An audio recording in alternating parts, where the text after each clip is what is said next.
shaking with apology, but ain't nobody feeling sorry for me, not even me. And why should anybody understand? I made this whole mess with both my hands. I did all this shit myself. I created my own hell. Every fucking time I lose my mind, I'm leaving all the ones I love behind. I know I'm guilty, guilty, guilty. Don't look at me, don't look at me. I'm filthy, filthy, filthy. Can somebody kill me? Does anyone hear me?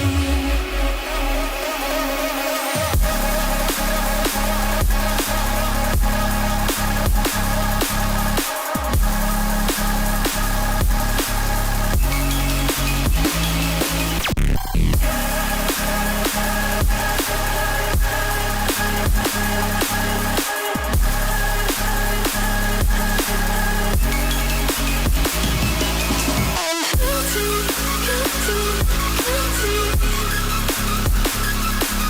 Don't look at me, don't look at me. I'm filthy, filthy, filthy. Can somebody kill me? Does anyone hear me?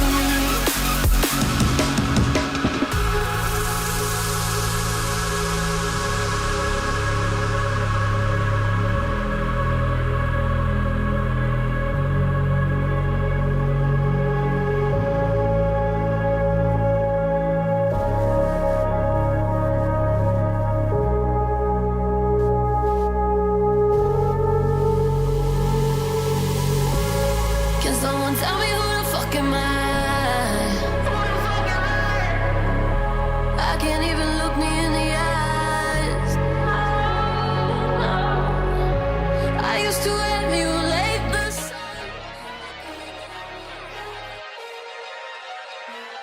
You're tuned in to a Grown Folks production In the mix. with the commish, Nate.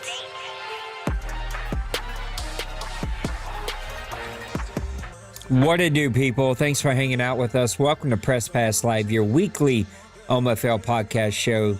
The OMFL, the world's oldest and longest online CFM, has entered into season 113 playoffs, and we are here finally. I think I can. Now, my buddy said, let me go to the bathroom, and I never heard him come back, so I hope that he is back. Let me welcome in one of our co-hosts that is stepping in for the night for Mr. Maniac, Mr. Hurt of the Minnesota Vikings, the freshly bounced out of the playoff Minnesota Vikings. So I send my apologies as we open up the show, Mr. Hurt. What up? Yeah. I was going to say, let's not talk about that, but I am here. And he's not here yet, but he will be. The poor guy got called into work and was trying to get his way home. So I'm hoping Dwayne still pops in here. Mr. Maniac could not join us tonight. I think family time. His kiddos are in from college. And I think he's also sort of reeling from a playoff bounce out. He's disappointed in his season, but you know what? Maniac's had such a great cycle. I know that he's going to bounce back. Mr. Hurt, let's go ahead and jump in and talk about some of these games. Whoa, hold on a second. Looks like this isn't playing nice. Let me reset it. What's up, Kevo? What's up, Bronco Man? What's up, Daniel? Appreciate you guys hanging out with us here tonight. Hope that you are all doing well. And yeah, I am full blown into Mardi Gras season. And for whatever reason, it is not playing nice with me. As you can hear, the sinuses are kicking in. I am flat wore out from a very long couple of days with the grandbaby, but it was all good things. Let's talk NFC, since the wild card's already done, so there's nothing there for us to get predictions, and then we'll go over to the AFC. The San Francisco 49ers handled the Detroit Lions pretty handily, 38-7. What's standing out for me here is San Francisco complete domination of the first half, 28-0. The San Francisco 49ers, once they make it to the playoffs, are a different dog, and Mr. Tim and his Lions found out. 4 turnovers, only 12 first downs on the day, only 32 running yards, 269 total yards. The 49ers, only 272 total yards, but they were in complete control of this game. Time of possession, 20 minutes to 15 minutes. And San Francisco comes out with a big-time win against Detroit. What do you have to say about this game? I mean, I felt like it's no surprise. D-Money is, like you said, just a different breed. When it hits playoff time, it's like the light switch just turns on.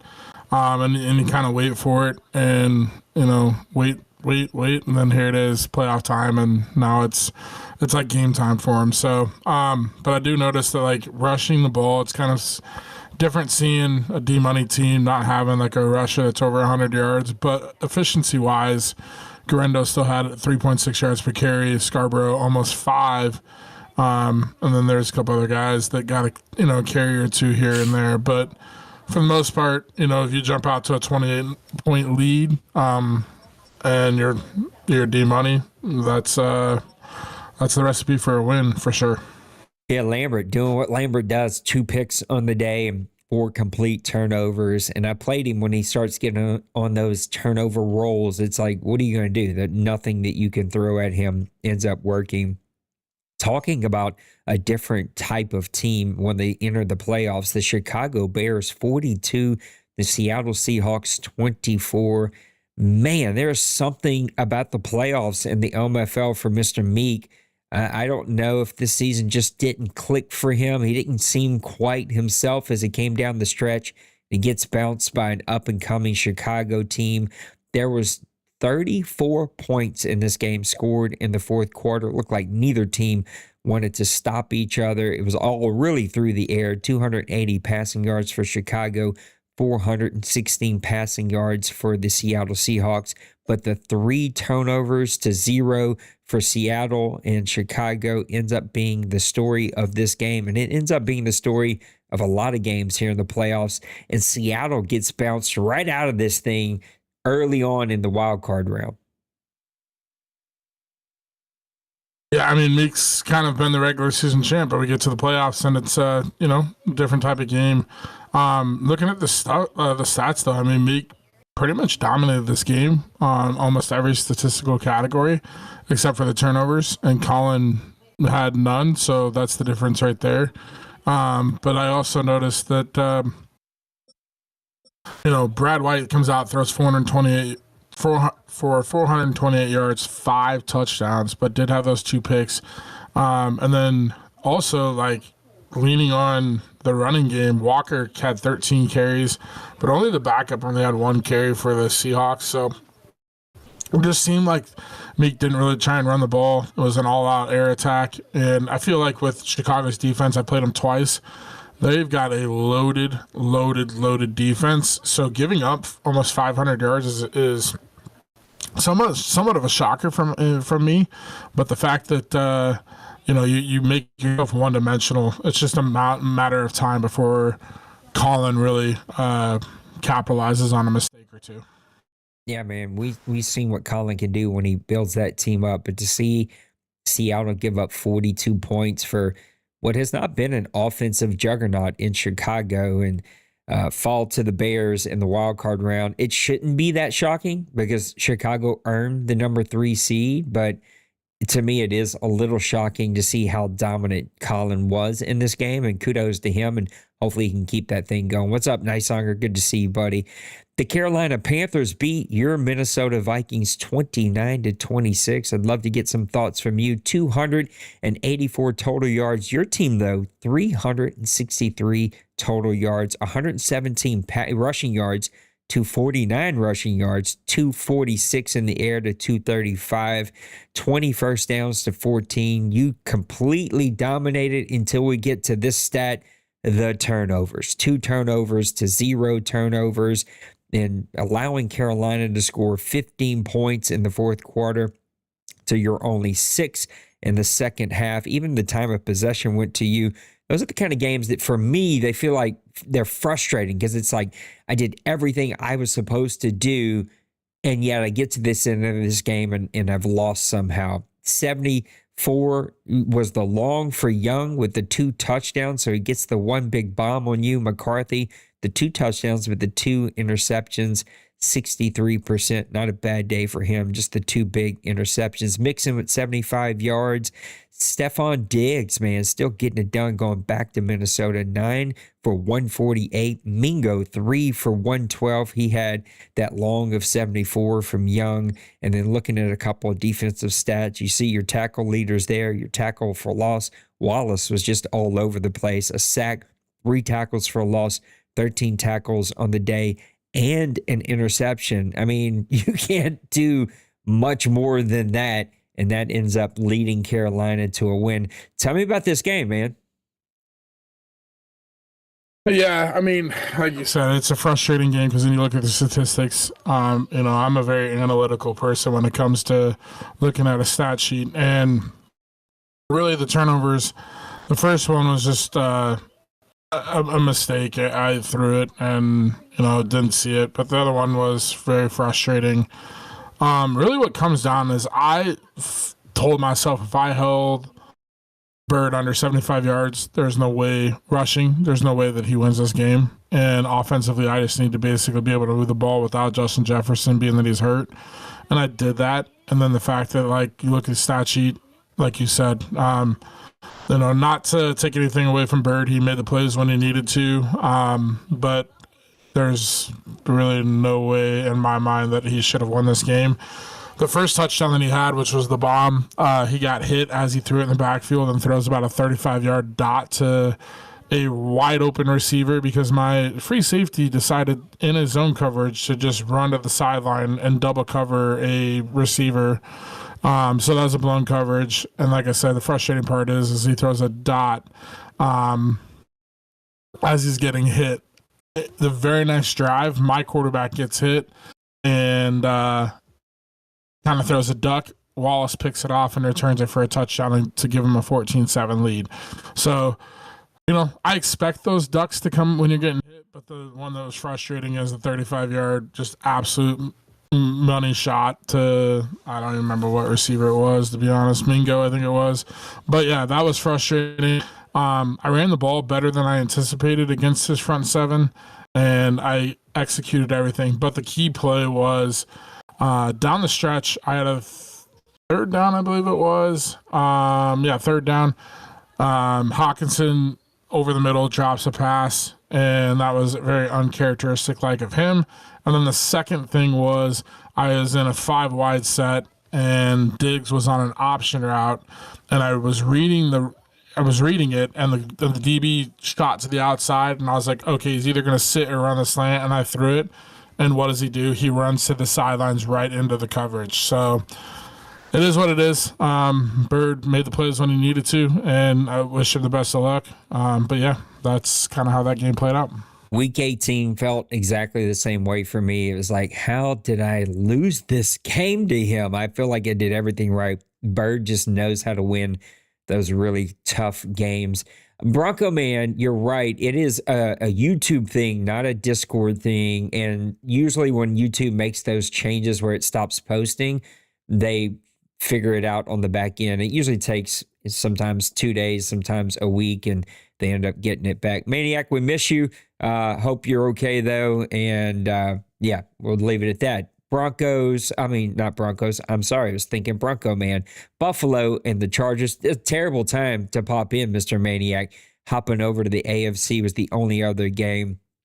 The Chargers have been a really good team all year long.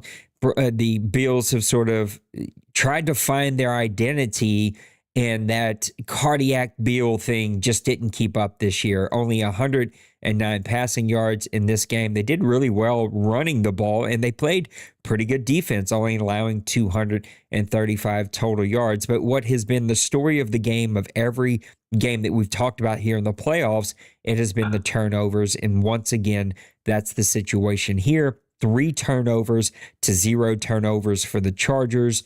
Everything else was pretty even right down the line. Trey Lance got some playing time in this one. It looks like Allen was pulled. Poor guy was only, 6 of 15 for 81 yards, a long of 28, a QBR of 18.3, 3 sacks, 2 interceptions. Lance comes in. He goes 1 for 3 with a touchdown. So that's not bad. Herbert ends up going 10 for 18 with 2 touchdowns, no turnovers. Pierce with 75 yards on the ground. McConkley with 83 yards and a touchdown on the ground. Oh, it was a Hail Mary touchdown. That's what Mr. Maniac just let us know. And then looking at some defense here, Colson having a heck of a year as he had all year long with a bunch of tackles and tackles for loss. Even Bosa got in on the interception game. What'd you think about this game, man?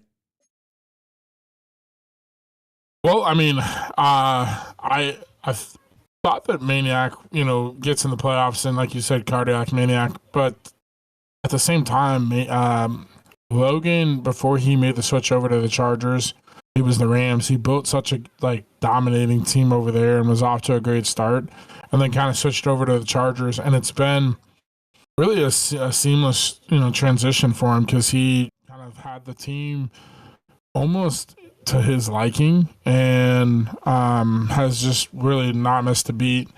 That's why he earned the number 2 seed. And I look at this, Logan's a very smart player. And I think the big thing that I noticed is Maniac's really been really effective and dominant when he gets his defensive tight game. Shepard's making plays and just shutting the field, one side of the field down. But I feel like Logan made the right moves throughout the game to kind of keep Shepard in check and not allow those turnovers to pile up. Like you said, kind of the story for the playoffs.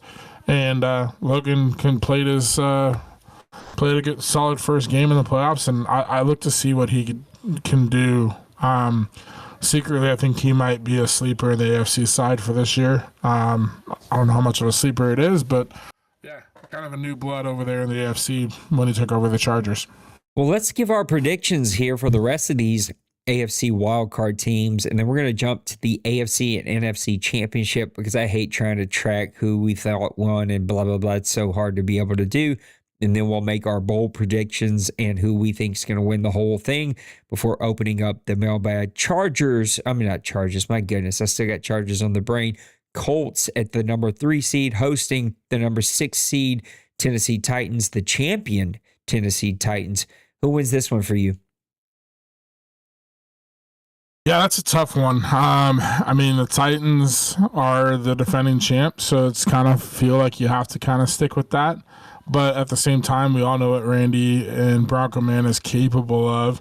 And the fact that he kind of got hot and found his way towards the end of the season there really is interesting. The Colts are 0-2 against the Titans this year, but they did play in Week 8 and Week 2. So that was kind of before Bronco Man really figured some things out.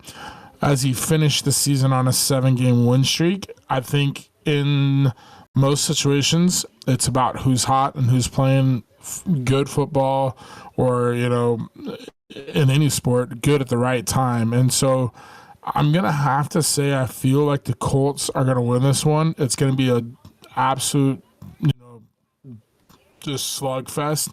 But I think the Colts pull this one out just because he's been hot. He's playing confident. And when you get a confident Randy and Bronco Man, he's got a solid team. And the Titans don't have that X factor playmaker in the back end like he had last season. But I would not be shocked if the Titans win and make another run at the same time. But I'm going to say I think the Colts pull out a close one here. Yeah, I think for me, when I look at this game, I have to look no further than straight across the bracket at the Chicago and Seattle game. In my head, if you were to put a gun to my head without looking at anything, I would have said, well, Titans have the higher seed, Seahawks have the higher seed. And no, it's the Colts and the Bears that have earned those better records and those higher seeds. And just like gun to my head, I would have said Seattle's going to win that game. Tennessee's going to win this one. But the Chicago manhandling of Seattle has caused me to pause and go, well, wait a second, Nate. higher seed, playing at home, playing much better football this year. It maybe isn't as easy as you would think.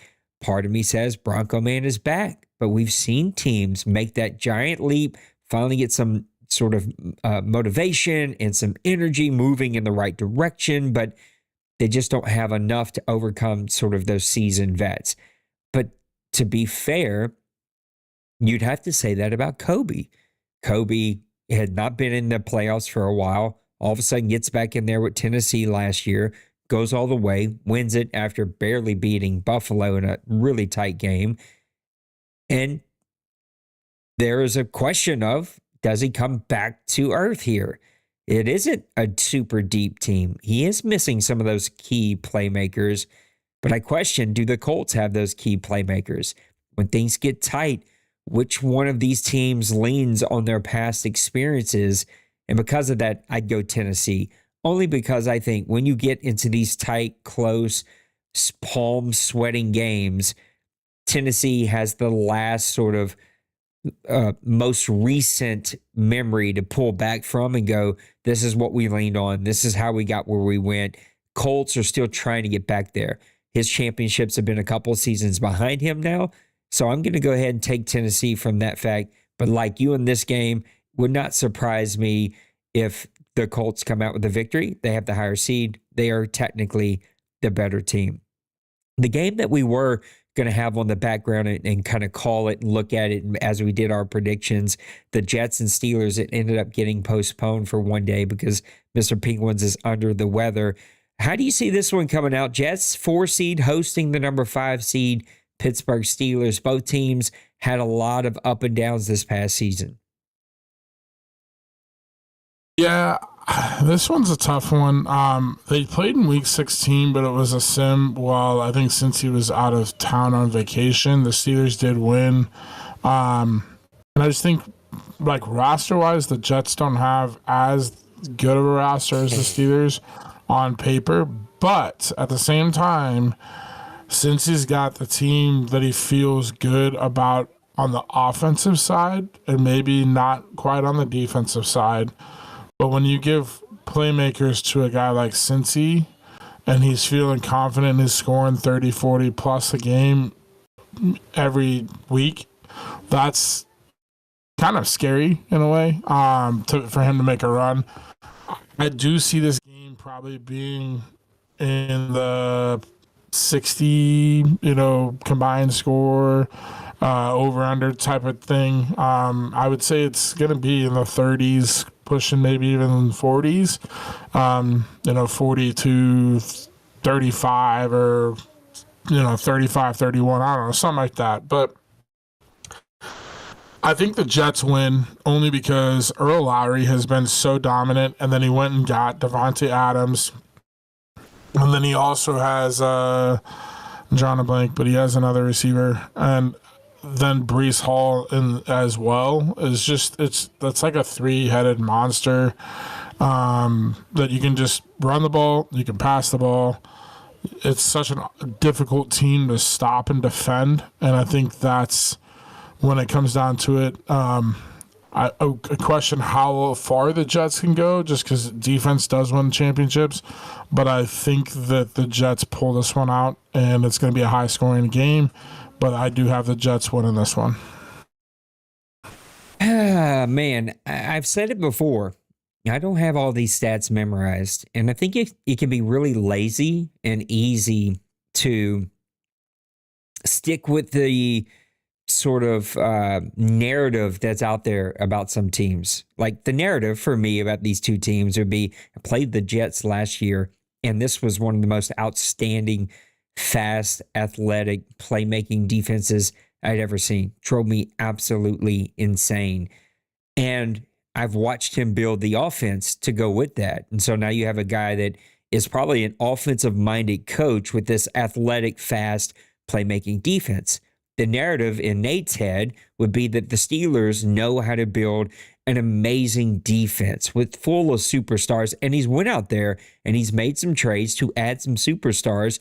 But I can't sit here and tell you that they have the better defense. I don't know the stats. I don't have them memorized. I'd have to pull them up and look. I think this is going to be a pretty even match. I think these are going to be two teams that have a history that hasn't been renewed in quite some time. Two owners that for a long time in the OMFL were mainstays. If I have it right, which I'm pretty sure I do, I pause for a second, but I think I got it right. Both are OMFL champions. This is just going to be a classic AFC battle. Let's hope the weather doesn't throw a wrench in this and we have some weird like snow game or rain game or something crazy like that could happen. And I feel like that always changes how you have to play, and we don't get this true test of which is the winning team here. I'm going to take the Jets only because they're at home. I think it's going to be a great game. It would have been a fun game to sort of call tonight and have on the background as we did this, something new, but at last it didn't happen, and it should be a fun game. Let's go back to the NFC and give the rest of our predictions to the NFC Championship game. You got the number 1 seed Dallas Cowboys still in it since the AFC wildcard is finished. San Francisco at the number 2 seed, number 3 seed Chicago Bears, number 4 seed Carolina Panthers. First time in a long time where all the top seeds won, and we're going to have 1, 2, 3, 4 in the divisional round. Who is in your NFC Championship game? Who are the two teams that are going to make it that far? I mean, it's no surprise what I'm going to pick here. I think the game, Cowboys easily win. Just the way he's played this year, Dwayne is not even this year, but this cycle. But this season, I feel like he has shown his dominance with the record and everything. Dak has put up, I think, 30 touchdowns and only 3 picks. So he's going to, I think, win the game against the Panthers. I think the Niners-Bears game might be an interesting game because the Bears do have a good defense. And I think if Colin plays the way he's capable of playing, it might put a little bit of pressure on D-Money. But I think at the end, it's hard for me to pick against D-Money when it comes to the playoffs. And in seeing that D-Money won 38-7 in the first round, it's hard for me to say he's not locked in. So I think D-Money and D-Wayne are going to see each other in the NFC Championship game kind of as a, 17th time here in the OMFL. Well, I'm just throwing a random number, but it's got to be close to double digits on how many times they've met. And I think it's the Cowboys-Niners. I'm picking the exact same game. My one caveat is going to be Colin has surprised teams before, and that is a very impressive win in the wild card round. And the other caveat is that Dallas has weirdly lost games this past season that I didn't think he would lose. It's like, wait a second, how the heck did you lose that one? And so I think you catch him in the right moment, with the right moonlight and the right adult beverage in his hand, he could drop one to Carolina. Like, Bird is going to make him earn it. Now, Bird has no confidence right now, but Bird doesn't need to have a lot of confidence to get the breaks to go his way, play the way Bird knows how to play, and sneak away from Dallas with a win. I don't see Bird doing that to San Francisco or Chicago, but we've seen Dwayne get caught napping sometimes, not often, but every now and then. I'm taking exact same game for all the same reasons you did. Dallas 49ers, classic matchup, not only in the NFL, but in the OMFL. And it might be the last time that we see this one. There will be a change, maybe, possibly coming to one of these teams for season 114 and moving forward. I think it will really shake up the power and the diversity of power in the NFC. We'll see how that plays out in the long term. Dallas, San Francisco, NFC Championship. Sign me up for that one. That would be one that we have to call. Let's jump over to the AFC, the number 1 seed Baltimore Ravens, and then all the games that we've already called. Who is making it to the AFC Championship game for you?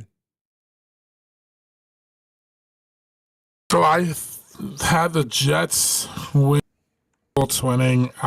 So it would be the Jets playing the Ravens and the Chargers playing the Colts.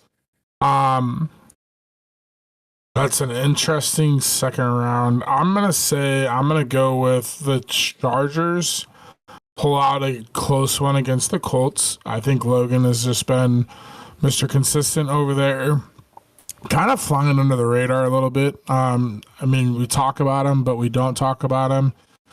For a number 2 seed in the AFC side, like he's quietly had I don't want to say quietly, but like again, I just don't feel like he's been talked about as much as most number 2 teams or number 2 seeded teams are get talked about. So I'm gonna say the Chargers quietly kind of fly under the radar, and then it's in like the AFC Championship game, people kind of realize that he's there and he's for real. So I think the Chargers pull out a close one against the Colts, and then the Jets and the Ravens. And I just feel I feel like Nipple's on the verge of having a very good season, like all the way through. But I just feel like at some moment he slips up, and I feel like a team with the Jets that can put up the kind of points that they can, with Terry McLaurin, Devontae Adams, and Earl Lowry, the three-headed monster, plus the running game. That's a lot of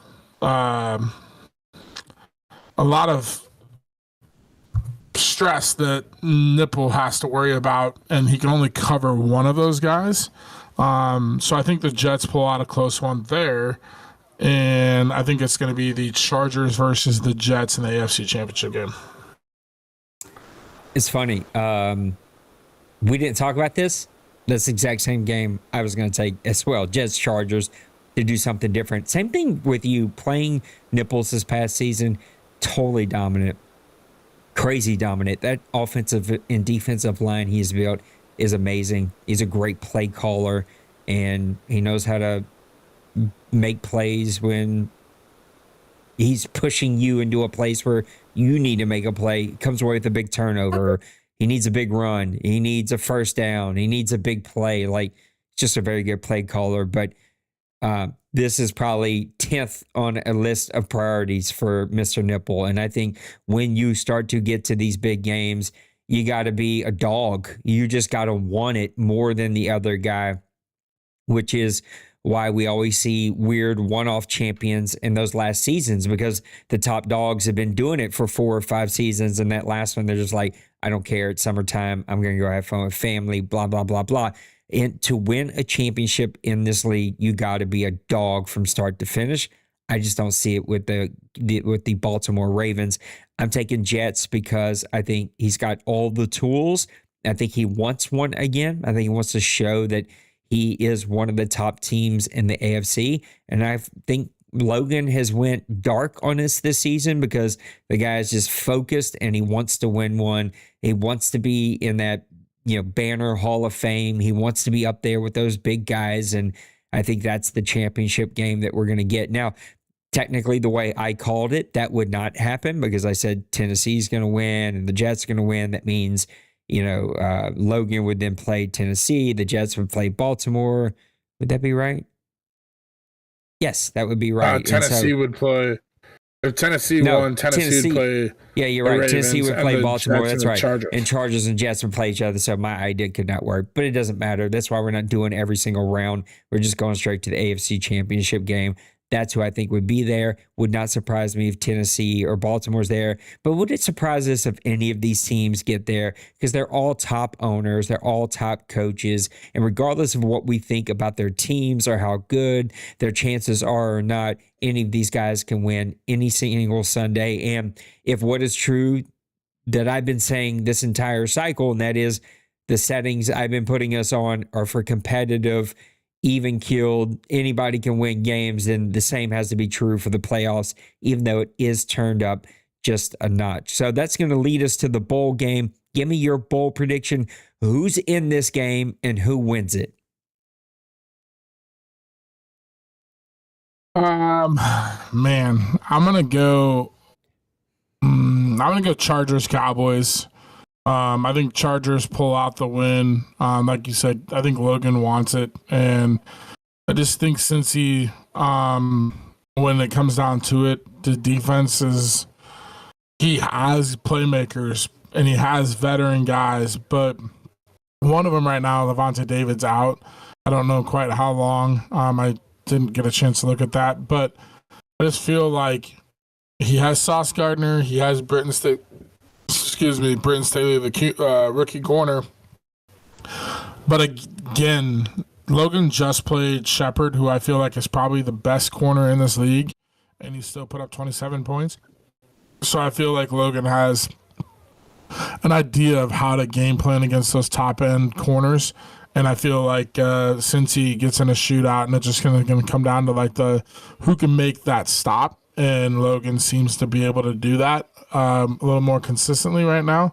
But I think the Jets are right on the fringe of kind of being there as a Super Bowl contender, which is why I have them in the AFC Championship game. But I think the Chargers pull it out, and then I just think D-Wayne, like I said, this game is going to be one for the ages. Again, we talk about it all the time, but I just think the Cowboys team this year has played so well, and Dak 30 touchdowns to only 3 interceptions on all Madden. That is like unheard of. I mean, if I would have heard 3 interceptions, I would have been like, okay, he's got under 20 passing touchdowns. He's just running. But I mean, to have 30 passing touchdowns, he does have a great running game, but to have 30 passing touchdowns, that's pretty good as well. So I don't think Dwayne is as one-dimensional as people think he is. And so I think this team has what it takes to get to the Super Bowl this year.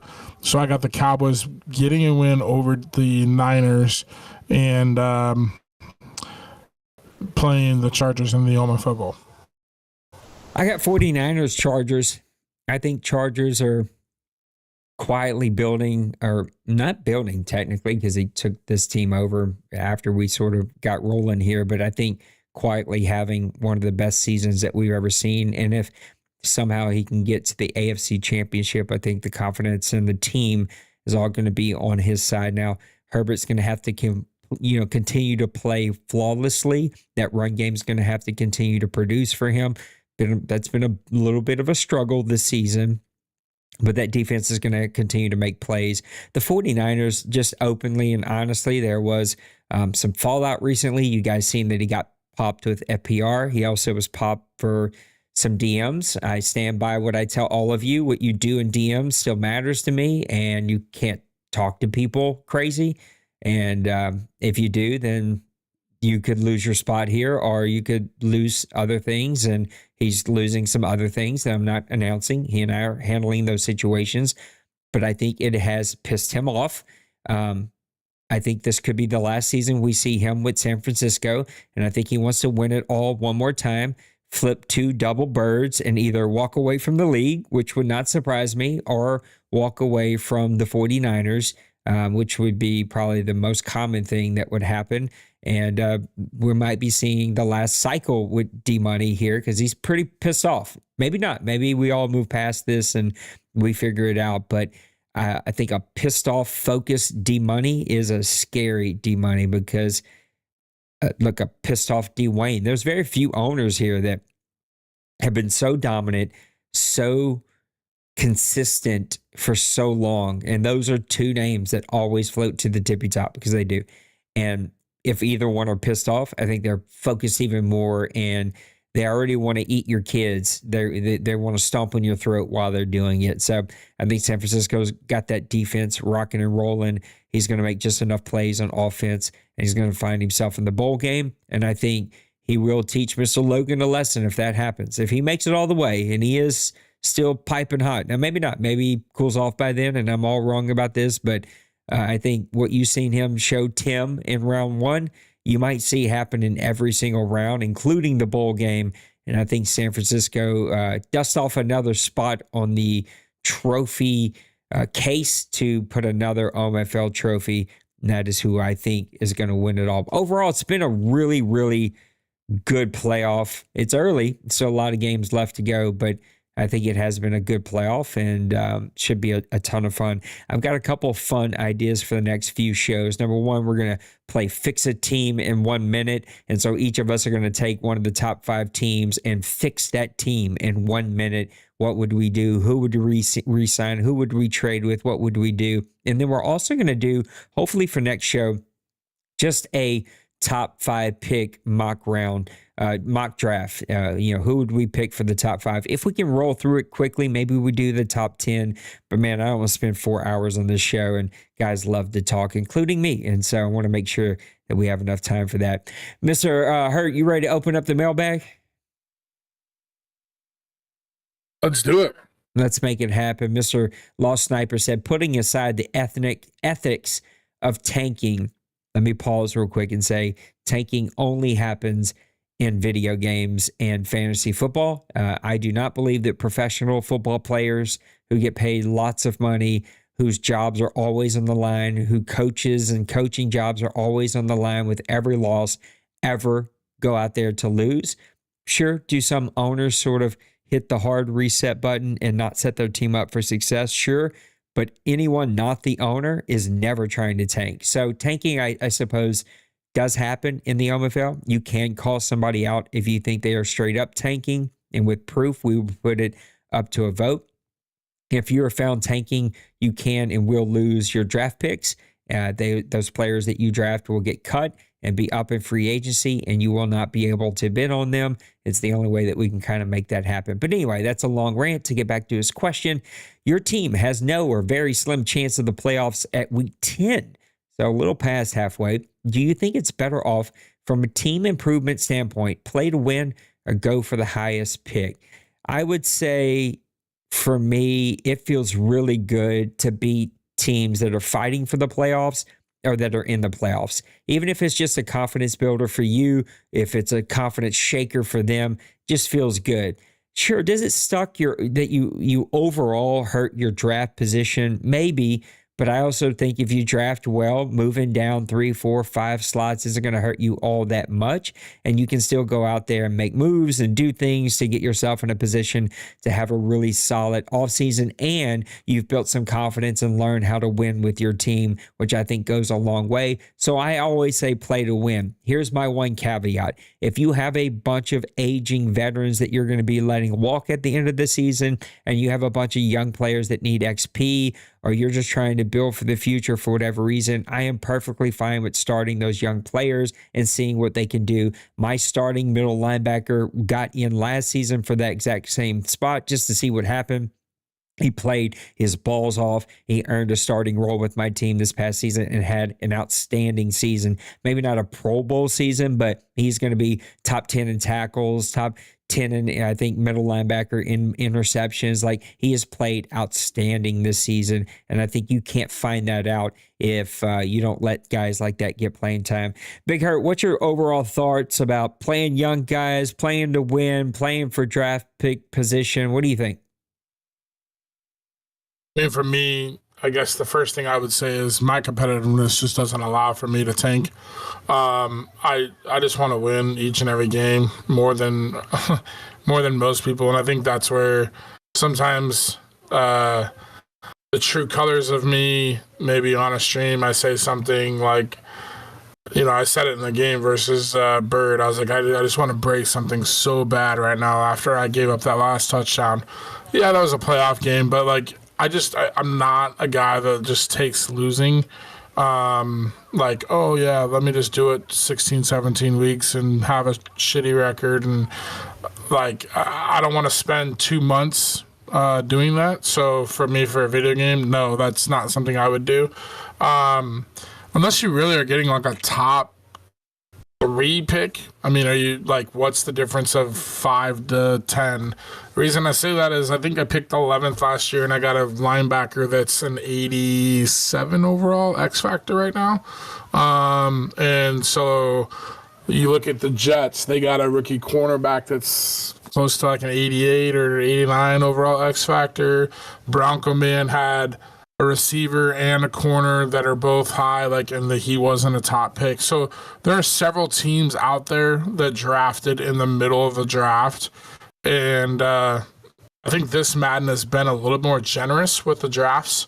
Like having some hidden dev guys that have panned out well, even though your top end guys have been solid picks, but it's given you a little bit more depth wise and parity. So even if you're, win a couple games because you're just giving people hell as a team that's not a playoff team, I think that's more. I respect that more. That's where I'll leave it at. Yep, I agree with you. 2 months is hard. I can't even get through an hour and a half of this game purposely trying not to win. There's just no. Why would I do that? Tim says, which current playoff team is out of the playoffs next season? I'll give you those playoff teams. It is the Chargers, the Bills, the Colts, the Titans, the Jets, the Steelers, the Ravens, the 49ers, the Lions, the Bears, the Hawks, the Panthers, the Vikings, and the Dallas Cowboys. He didn't say give us 1 or 10 or 5. He just said give us all the ones that you think are not in. I will pick one from each side. I will say Pittsburgh Steelers, and I will say Detroit Lions. I'm sorry, Tim. I just have to pick some, so that's the ones I'm picking. For the AFC, it's hard because I feel like it's such 1 through 7. It's such a deep, like loaded roster there. But I'm gonna have to say the Ravens. I think the Ravens they had their fun season. I think the Browns and the Bengals are both gonna retool. They're both solid owners, and I think the Steelers are on the fringe of figuring some things out. He got that safety who's hurt right now, along with Minkah Fitzpatrick. He's building a pretty solid team over there. So I think that AFC North is going to be pretty loaded, and there's no way 4 teams. So I'm going to just say the odd man out is Nipple. So I think Nipple and the Ravens is the team that will not make the playoffs next year for the AFC that did this year. And if we go to the NFC side, I'm going to have to agree with you. I think the Lions. I just think his team is, and I've said it before, Tim's a solid player, but I think Colin has now gained some confidence.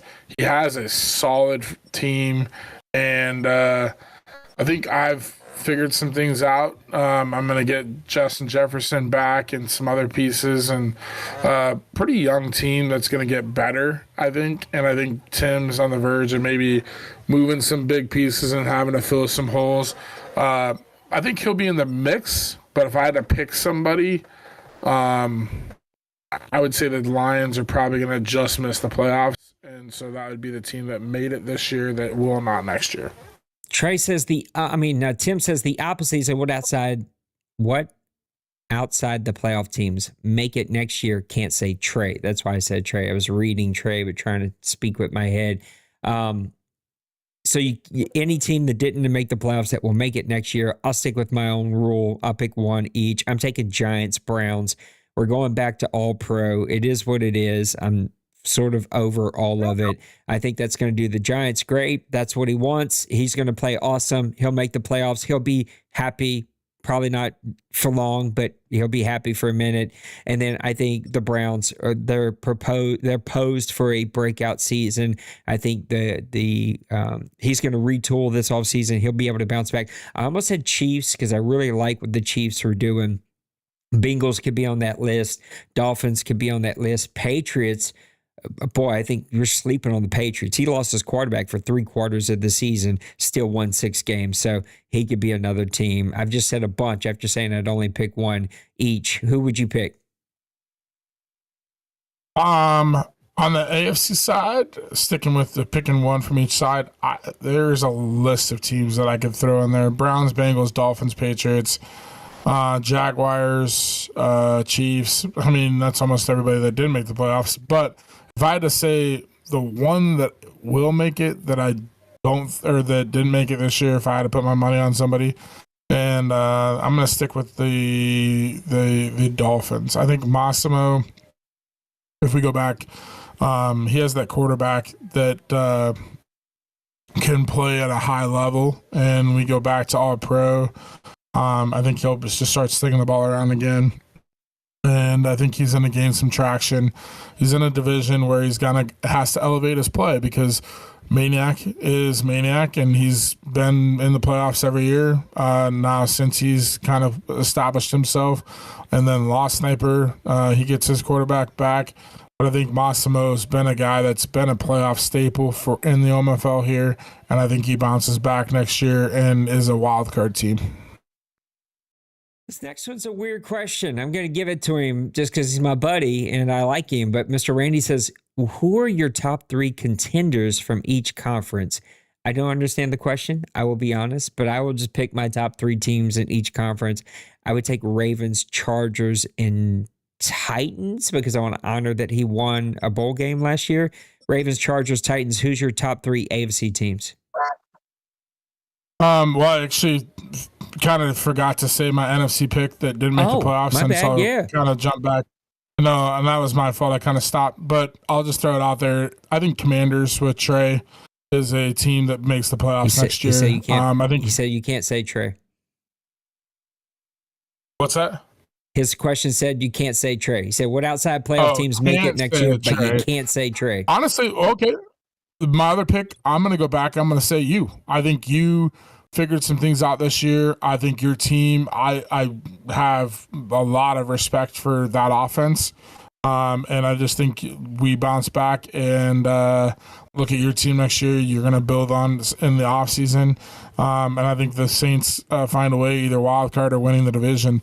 The division isn't far off. I think it was the 9 wins won it. So I think it's probably going to be right around that again. And I think the Saints could be an easy pick for the playoffs next year.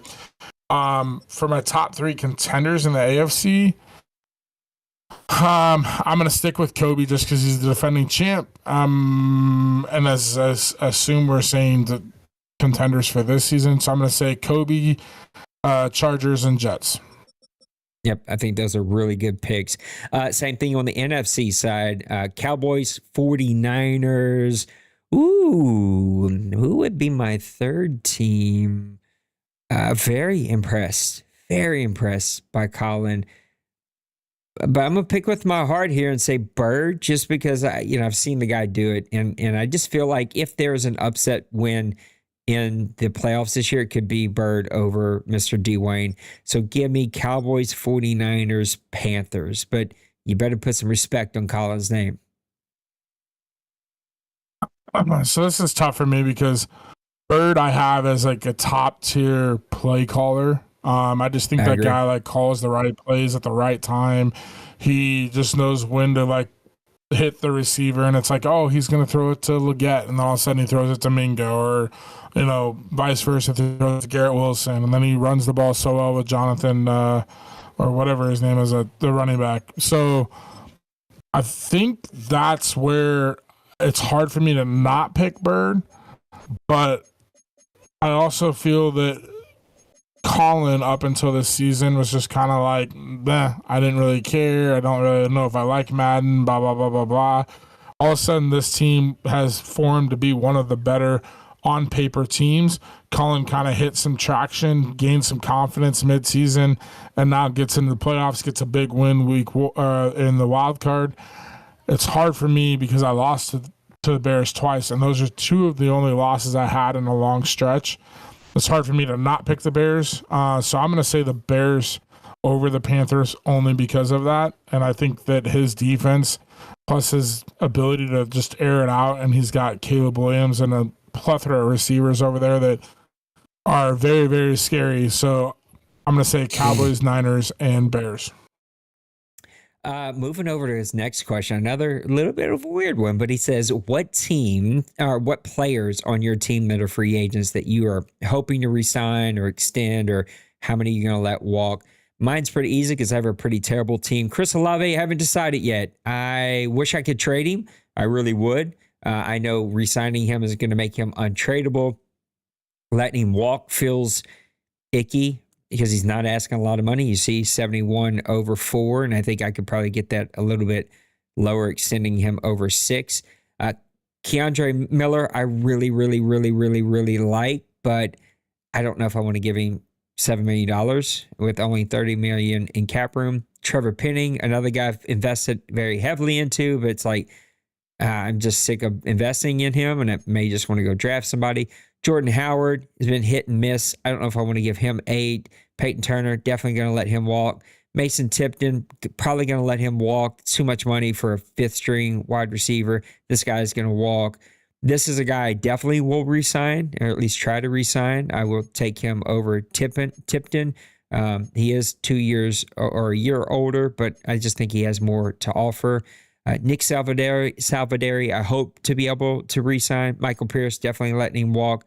Heron, letting him walk. This guy I hope to re-sign, but I may let him walk and just see what's out there in free agency. And Taliesin, I'm definitely going to pick up the 5th-year option. What about you, Mr. Big Hurt? What do you have at free agency? What do you plan on doing? Well, I mean, this team I kind of put together, and I think that's going to look like a new look Vikings in a way.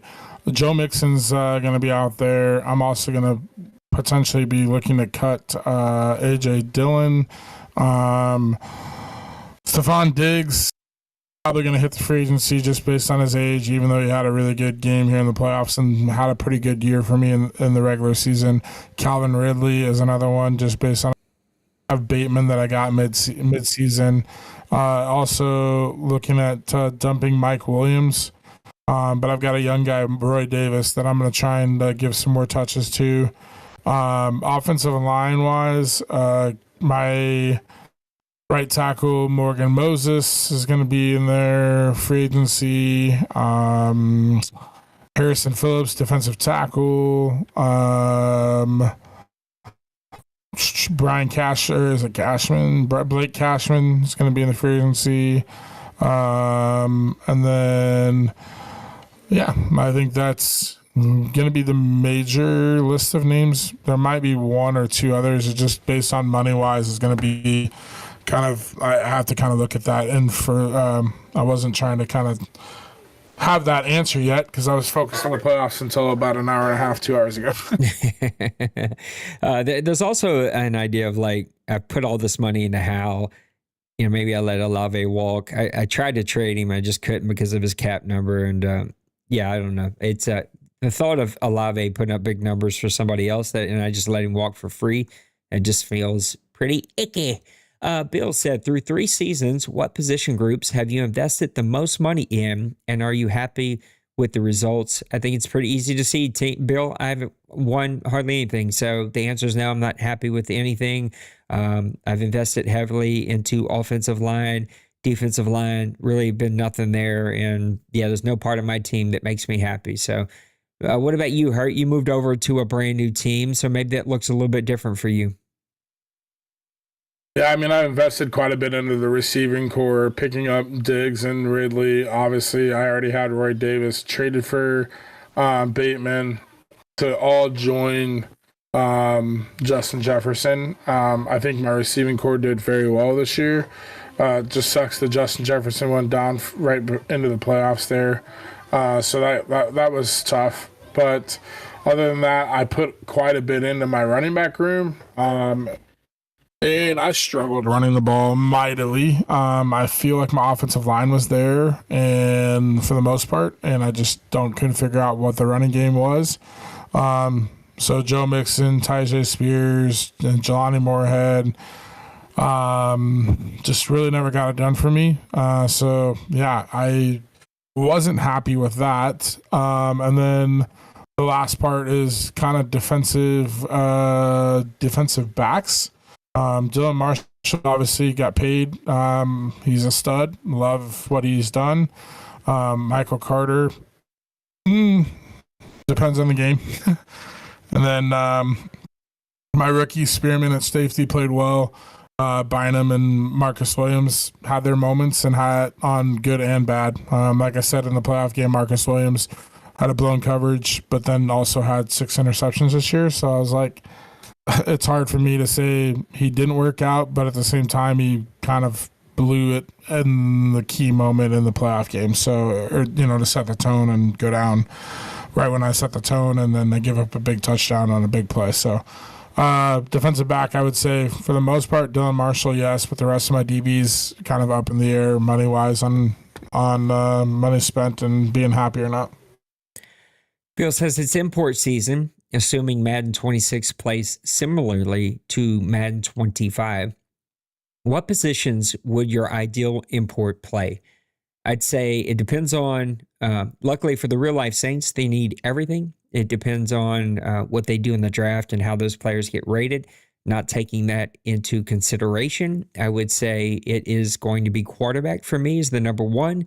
After that, probably offensive line. I regret not taking an import offensive lineman from last Madden to this Madden. That could have helped get me ahead of the curve. That guy was a playmaker, and I just talked myself out of it, and I shouldn't have.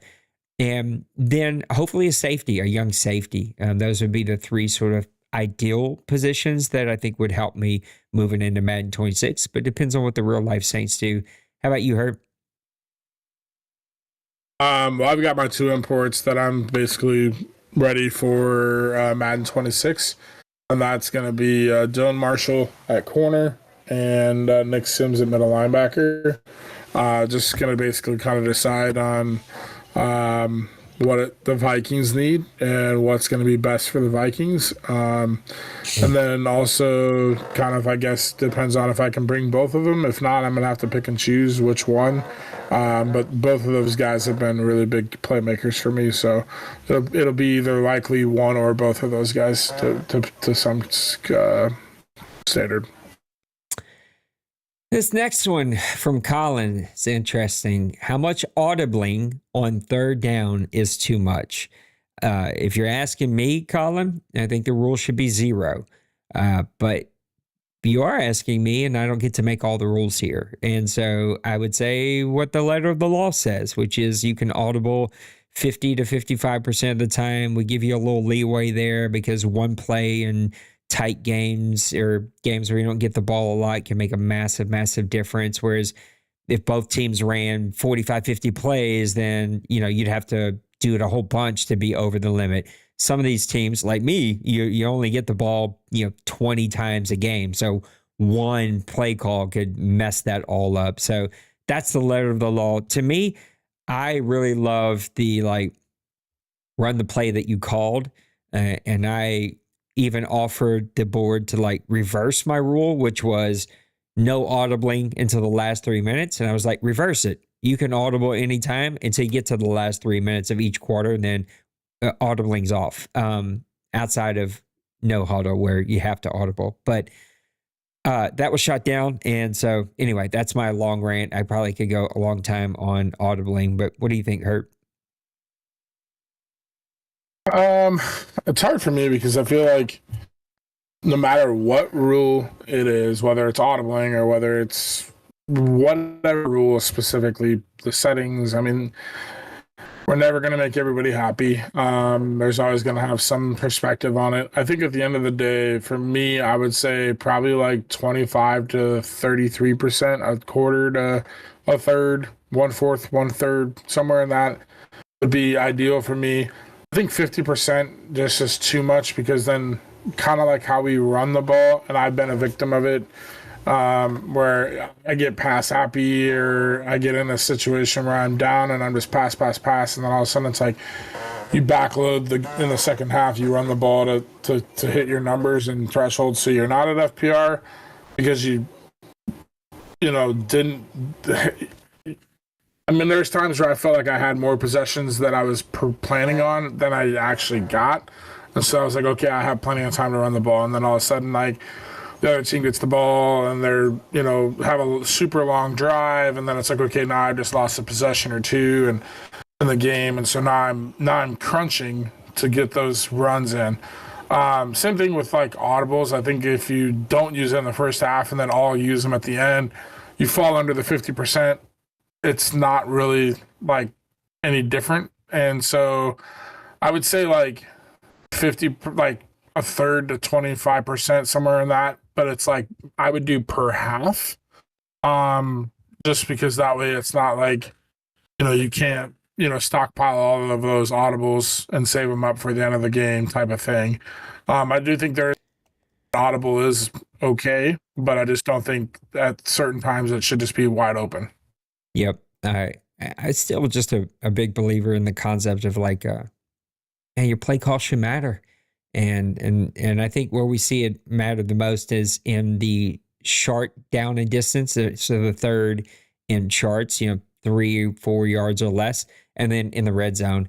And I think guys I just know they do. There's no one can talk me out. They take advantage of it. You'll call one play and like, but if I get this look here, then I'm audible into this thing. And it's just like, no, man, your play call should matter. And I enjoyed when we didn't allow audibling, and I wish we could find a little bit better of a mixture. Hell, I'd even give back one switch, which I'd be fine with. Let's go back to one switch like we do in the Deuce and I think the OMFL college. So we run the same rules. Give you back one switch, but I'm taking it back audibles. We already don't do hot routes, which I love. It's like I hate it, the whole drop your play and oh no, I didn't do that, but you could hear the freaking quarterback barking and he couldn't prove. I just hate it. I gotta be honest, Hurt. At 45, the older I'm getting, I just have less and less and less and less patience for just the dumb stuff. And it's starting to come out. Anyway, last question. Nice Hunger. Out of the toilet bowl games, which game was closer than you thought it would have been? I got to be honest, Nice Hunger, I didn't play in it this year, so I paid it no attention. Let's pull it up now. It looks like Trey fell to Massimo. Priest fell to Lost. Nice Hunger fell to Joker. Joker and Lost are playing each other. Massimo and Bill are playing each other. Looks like we got a 32-7 victory for Massimo over Trey. I would not have assumed that.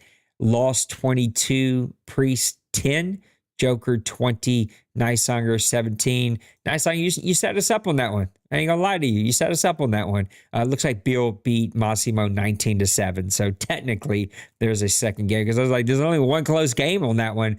But Bill defeated Massimo 19-17. I think I'll say this. It's fun to play in. I'll tell you what turned me off. What turned me off in the toilet bowl is you didn't have to play with your OMFL team.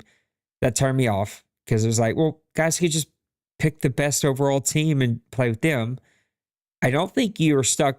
I could be wrong about this rule, but I don't think you're stuck with the same team for the whole tournament. So you could pick a different team every round. Sorry, I had to sneeze. So you could, if the home team gets to pick and then the other team. So that turned me off. And then the last thing that sort of I noticed about the toilet bowl was the winner always seemed to sort of turn the corner in the next season. We've seen Joker do it. Yeah, it didn't end up in the playoffs, but he's played really well. We've seen Lost do it.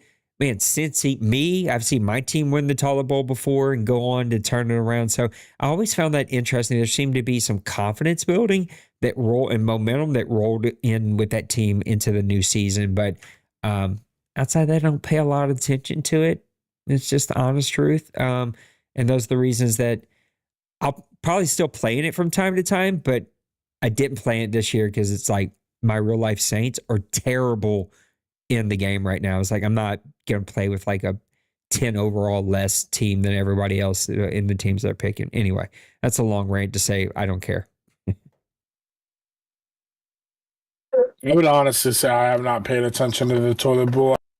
I'm busy this weekend with work. Kind of focused on my playoff game and just trying to find a time that worked. My new job, I'm just on week 7 and about to start week 8 here soon. So it's been pretty freaking busy with me doing that. Mondays and Tuesdays are kind of my down low key days. So yeah.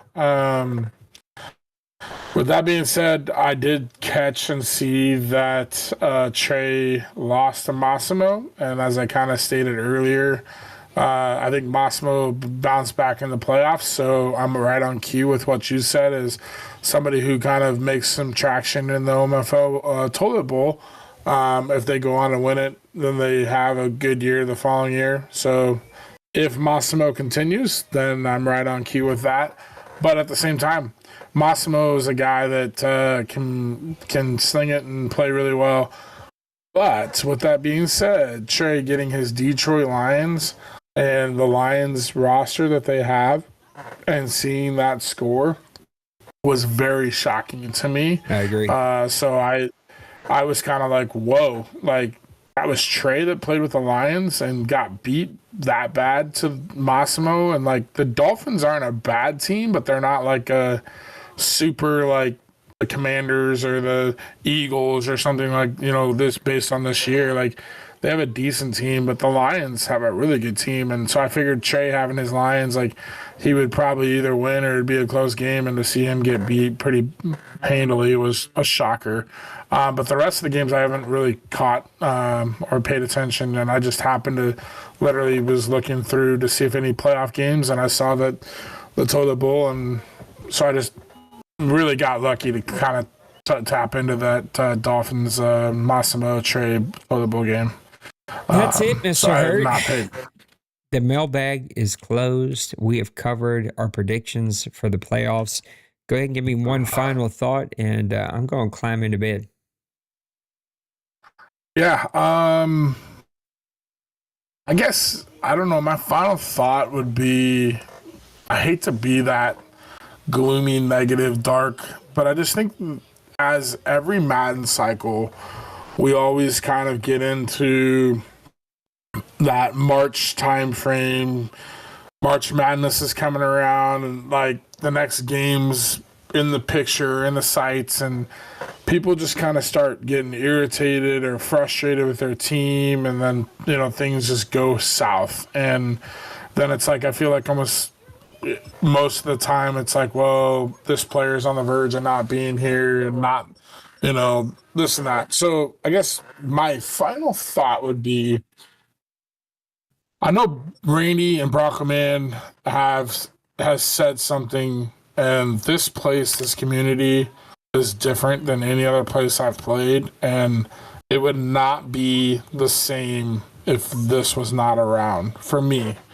And with that being said, I think we all need to take a step back. Life gets the best of us at times. But again, this is a place where we can unplug and play. And this Madden cycle, I truly feel like the parity has been at the tip top best it's been in a long time for me.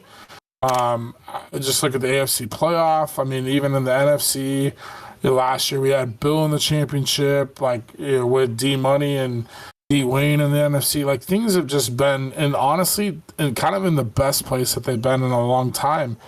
And I've been here for I don't know how many Maddens, but I just think this community, if it wasn't here, you guys would. I know I'm speaking for me, and I'm probably speaking for many other people, but we'd all regret, picking that fight or that battle that we didn't need to have, and having things go that way.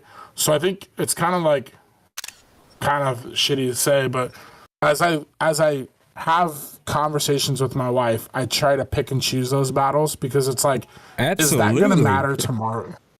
Is that going to matter tomorrow? Is it going to change for the better, or is it just me bickering and having this argument with her, and then it carries on, and then it dampers our relationship for the week, and not long term. We always get through it, but I think it's kind of the same thing. There's 30 plus dudes in this community. We're all competitive. We're all dealing with shit in life. I mean, Crazy B-Man's dealing with the lowest of lows. We've got people having babies and raising kids and, weather and you name it, jobs, whatever it is. But when we get to this place, it's a place to unplug and play, and we need to remember that. So for the thing that I would say is, let's not ruin something that we would regret by the time Madden 26 comes around, because most of the shit that we bicker or hang on to probably isn't going to matter tomorrow or next week or next month or by the time next Madden hits. And that's where I'll end it at. I appreciate it, Hurt. My final thought is good luck to all the playoff teams. Maniac said he would like to call some games, so it'd be fun to hopefully pick his spirits up and get him back in the grind. I know Hurt likes to call games, and so we'll see if we can get Trey in here. It'd be fun to have all four of us calling a couple of games, so we'll do our best. I've got one more day off because of Mardi Gras, and then I'm back to a regular schedule like everyone else, and so I'll try to find a couple of games, but I'm taking a break from shooters for a while, maybe ever, and so I need some time to fill it in, and I can call some games. So we'll try to do that. Enjoy yourselves. Let's have a great off season. You're gonna see a lot of traction tomorrow. I'm gonna try to do a few little things here tonight before I go to bed. But Lost has already got the votes up, so let's make sure we're voting.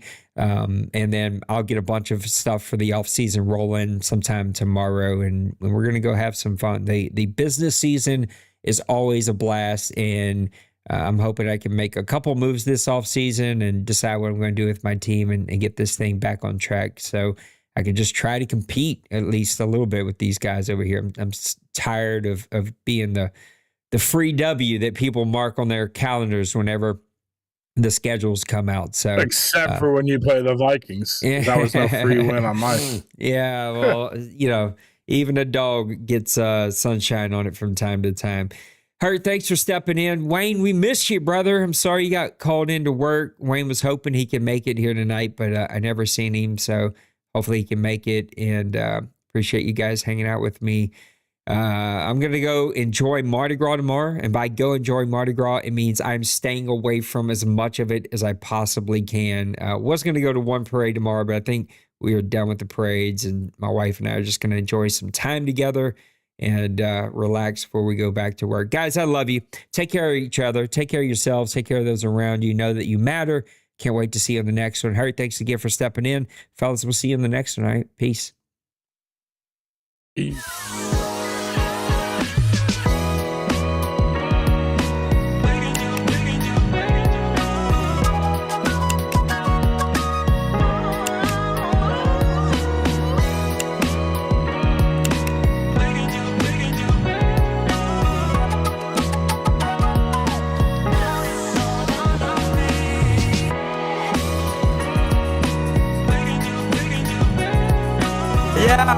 Smash that like and subscribe.